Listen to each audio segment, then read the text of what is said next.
संतोष देशमुख यांना न्याय मिळण्यासाठी आज गावकरी पाण्याची टाकीवर आंदोलन करत आहेत। सकाळी काल संतोष देशमुख यांच्या भावांनी हाक दिली होती की ते टावरवर आंदोलन करणार आहे। पोलिसांनी त्या टावरवर कडक बंदोबस्त ठेवण्यात आला होता। त्यानंतर पोलिसांना चुकून त्यांचे भाऊ पाण्याच्या टाकीवर गावातल्या पाण्याच्या टाकीवर शोले टाईप आंदोलन चालू झालेलं आहे। विशेष म्हणजे या आंदोलनात गावाचे महिला सुद्धा आले। आपण काही महिलांशी संवाद साधू।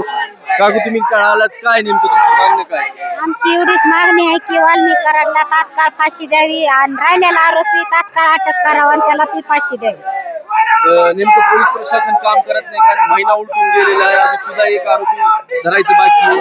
आज तुम्ही आंदोलन करत काय मागणी? काय करते तर पोलिस काहीच करत नाहीत, समजुता काढतात फक्त। हे जो आरोपी राहिलाय त्याला बी अटक झालीच पाहिजे, वाल्याला बी फाशी झालीच पाहिजे, त्याच्यावर 302 लागू झालीच पाहिजे। ताई तू कॉलेजून डायरेक्ट इकडे आलीस, नेमकं आंदोलन मधून आली, कुठून आलीस? तुझ्याकडे बॅग दिसतंय, आंदोलन मधून आली।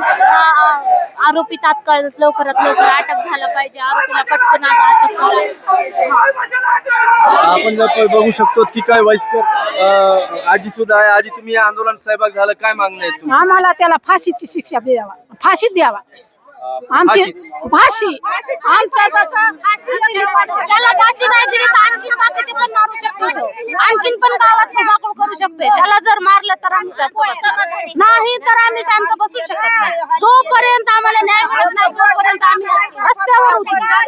आता हे आंदोलन तुम्ही संपवणार नाही? जोपर्यंत आम्हाला न्याय मिळत नाही तोपर्यंत आम्ही संपवत नाही। आम्हीही संपलो तरी चालत द्या मग त्याच्या। नक्कीच जर आपण बघितलं तर आपण पाठीमाग माझ्यासोबत बघू शकतात की पुरुष मंडळीला सुद्धा भयंकर आलेली आहेत। आणि या ठिकाणी आपण जरा बघू शकता टाकीच्यावर लोक उभा आहेत। एकच मागणी आहे, जे आरोपी आहेत त्यांना फाशीची शिक्षा द्या, अन्यथा आम्ही आंदोलन संपविणार नाही। अख्खा गाव या पाण्याची टाकीच्या परिसरात आलेलं आहे।